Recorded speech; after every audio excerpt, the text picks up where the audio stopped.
এখন শুধু অপেক্ষা প্রেসিডেন্ট ডোনাল্ড ট্রাম্পের নির্দেশনার। তারপরেই ইরানের বিরুদ্ধে চালানো হবে সম্পূর্ণরূপে সামরিক হামলা, আর তার জন্য সব ধরনের সামরিক প্রস্তুতি শেষ করেছে মার্কিন সামরিক বাহিনী। New York Times, CBS News ও সিএনএন এর প্রতিবেদন বলছে, মধ্যপ্রাচ্যে এরই মধ্যে পর্যাপ্ত বিমান ও নৌসামরিক শক্তি জড়ো করা হয়েছে। এগুলোর মাধ্যমে কয়েকদিনের মধ্যেই আপনি আর একা নন। ইউনিভার্সাল কার্ডিয়াক হসপিটাল, আপনার হৃদয়ের আরো কাছে। হামলা চালানোর সক্ষমতা রয়েছে। ইউএসএস আব্রাহাম লিঙ্কন বিমানবাহী রণতরী ও এর বহর বর্তমানে ইরানের নিকটবর্তী অঞ্চলে অবস্থান করছে। দ্বিতীয় বিমানবাহী রণতরী ইউএসএস জেরাল্ড ফোর্ড মধ্যপ্রাচ্যের পথে রয়েছে। সর্বশেষ তথ্য অনুযায়ী এটি পশ্চিম আফ্রিকার উপকূলের কাছে ছিল।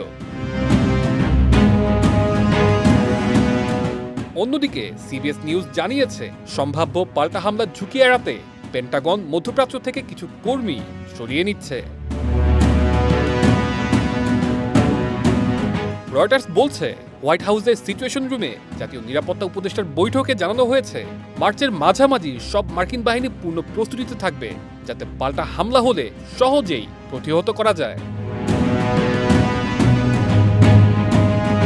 হোয়াইট হাউসের প্রেস সেক্রেটারি ক্যারোলিন লেভিট বলেন, ইরানের জন্য প্রেসিডেন্ট ডোনাল্ড ট্রাম্পের সঙ্গে চুক্তিতে আসাই বুদ্ধিমানের কাজ হবে।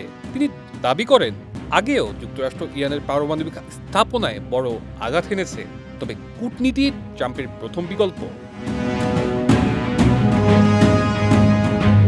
এর আগে গত মঙ্গলবার জেনেভায় যুক্তরাষ্ট্র ও ইরানের মধ্যে আলোচনার পর পরিস্থিতি সামান্য অগ্রগতি হয়েছে বলে জানানো হলেও গুরুত্বপূর্ণ বিষয়ে এখনও দুই পক্ষ একমত হতে পারেনি। পরিস্থিতি যখন এমন, ঠিক সে মুহূর্তে আগুনে যেন ঘি ঢেলেছেন ইরানের সর্বোচ্চ নেতা আয়াতুল্লাহ আলী খামিনি। সামাজিক যোগাযোগ মাধ্যমে তিনি একটি এআই ছবি পোস্ট করেন, যেখানে একটি মার্কিন বিমান বাহিনী রণতরীকে সমুদ্র গর্ভে ডুবে থাকতে দেখা যায়। ওই ছবির ক্যাপশনে তিনি লেখেন, ওই রণতরীর চেয়েও বেশি বিপজ্জনক হলো সেই অস্ত্র যা তাকে সমুদ্র তলায় পাঠাতে পারে। রাশিয়ার পররাষ্ট্রমন্ত্রী সার্গেই ল্যাভরভ সতর্ক করে বলেন, ইরানের নতুন হামলার পরিণতি ভালো হবে না, এটি আগুন নিয়ে খেলার শামিল।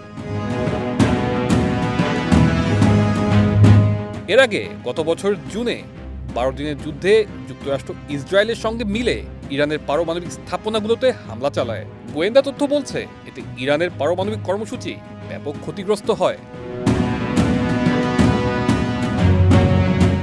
সবকিছু মিলিয়ে ইরান যেন দাঁড়িয়ে আছে এক আগুনের সামনে। মার্কিন বাহিনীর এমন মারমুখী পরিস্থিতি ইরান শেষ পর্যন্ত কিভাবে জবাব দেয়, সেটাই এখন দেখার বিষয়। রহমান তুষার, বৈশাখী সংবাদ।